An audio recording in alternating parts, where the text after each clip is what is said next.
a day in my life as a OFW na umuwi ng Pilipinas para magpakain ng aming mga animals. Magandang umaga mga kasadista.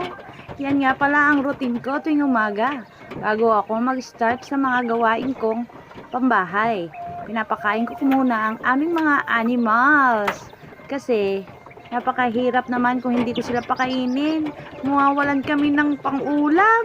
Ayun nga pala guys, kinuha ko yung isang sisiw, nakapipisa lamang. Tuwan-tuwa talaga ako sa anak ng isa naming manok dahil kulay itim ang kanyang sisiw. Pagkatapos ko nga pala pakainin ng aming manok, pinapakain ko na rin at nililinisan ng inuminan ang mga pusa. Ere nga palang si Pingas na matigas ang ulo ay umakyat pa talaga sa aking timba para uminom ng tubig. At eto nga palang si Sarsi ay kapapanganak lamang.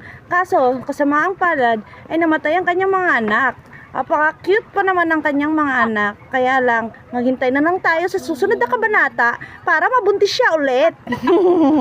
Anyway, pagkatapos ko nga palang linisan ng pusa at pakainin, ay pinuntahan ko na ang kulungan ng kambing. Actually, binigyan na ng damo ng aking anak ang mga kambing para kumain na sila. Kasi nga, hindi namin sila maisuga at basa ang damo. Ayun nga guys, may napulot pa akong dahon sa daan kaya binigay ko na sa kanila at nagtimpla na rin ako ng juice nila. Dahil nga, ang aking mga alaga ay nagtatae. Dahil nung nakaraan ay mahamog ata ang napakain naming damo. Actually guys, pagkatapos nga pala magpakain ng kambing, ay pinuntahan ko ang aking anak na nag-grass cutter sa baba.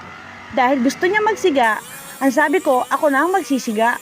Ayan nga tayo mga kasadista, nagkakalaykay na mga natuyong damo. At ang mga natirang tinatabas ng aking anak ay basa pa. Siya na lang bahalang magpatuloy dyan.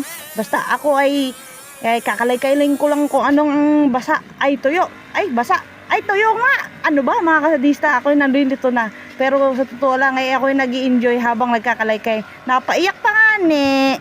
Dahil sa usok. Pero alam nyo ba mga kasadista, naalala ko nung aking kabataan ay tuwan-tuwa pa ako tuwing may usok.